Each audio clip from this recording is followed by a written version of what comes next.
যুক্তরাষ্ট্র জুড়ে ছড়িয়ে পড়েছে এক অজানা পরজীবীবাহিত রোগ। শেষ খবর পাওয়া পর্যন্ত অন্তত 17টি রাজ্যে এই পরজীবী আক্রমণের খবর পাওয়া গিয়েছে। সম্প্রতি নিউ ইয়র্ক পোস্ট এর এক নিবন্ধে এই ব্যাপারে তীব্র উদ্বেগ প্রকাশ করা হয়েছে। সেখানে এই জীবাণুকে মিস্টেরিয়াস বা রহস্যময় হিসেবে উল্লেখ করা হয়। যুক্তরাষ্ট্রের centre for disease control and prevention CDC জানিয়েছে 1 মে থেকে 30 জুন পর্যন্ত এই সময়ে সাইক্লোস্পোরিয়াসিস নামক এই পরজীবীবাহিত রোগে আক্রান্তের সংখ্যা দাঁড়িয়েছে 145। সবচেয়ে বেশি আক্রান্ত নিউ ইয়র্ক, এরপর ইলিনয় এবং টেক্সাস।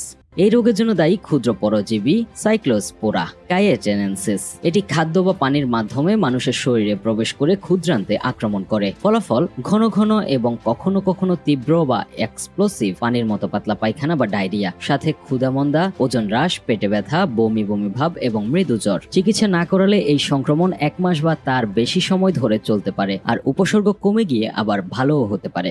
জানা যাচ্ছে আক্রান্তদের বয়স 5 থেকে 85 বছর পর্যন্ত, তবে এখন পর্যন্ত কোনো মৃত্যুর খবর নিশ্চিত করা হয়নি।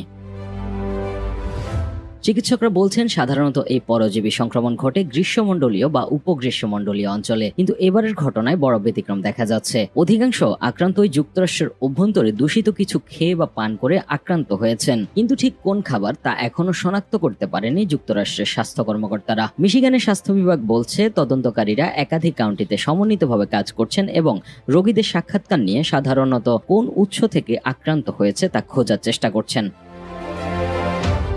এর আগেও যুক্তরাষ্ট্রে এই পরজীবী প্রাদুর্ভাব ঘটেছে। 2018 সালে ম্যাকডোনাল্ডসের সালাদের সাথে এর সংযোগ পাওয়া গিয়েছিল, আর 2019 সালে ধনেপাতা, মটরশুঁটি, লেটুস, তুলসী পাতা এবং রাসবেরির সাথে এর সংযোগ পাওয়া যায়। কিন্তু এবারের প্রাদুর্ভাবের জন্য এখনো পর্যন্ত কোনো নির্দিষ্ট খাদ্যপণ্যকে দায়ী করা যায়নি। এদিকে সিডিসি নিজেই সতর্ক করেছে প্রকৃত আক্রান্তের সংখ্যা রিপোর্ট করার সংখ্যার চেয়ে অনেক বেশি হতে পারে, কারণ অনেক রোগী ডাক্তারের কাছে না গিয়েই সেরে উঠছেন, ফলে তাদের পরীক্ষার প্রয়োজন হচ্ছে না। এছাড়া বর্তমানে শনাক্ত হওয়া 17টি রাজ্যের বাইরে সংক্রমণ ছড়িয়ে থাকার আশঙ্কা রয়েছে। জনস্বাস্থ্য বিশেষজ্ঞরা বলছেন এই প্রাদুর্ভাব একটি বড় প্রশ্ন তুলছে, যুক্তরাষ্ট্রের খাদ্য সরবরাহ ব্যবস্থার নজরদারি ঠিক কতটা কার্যকর।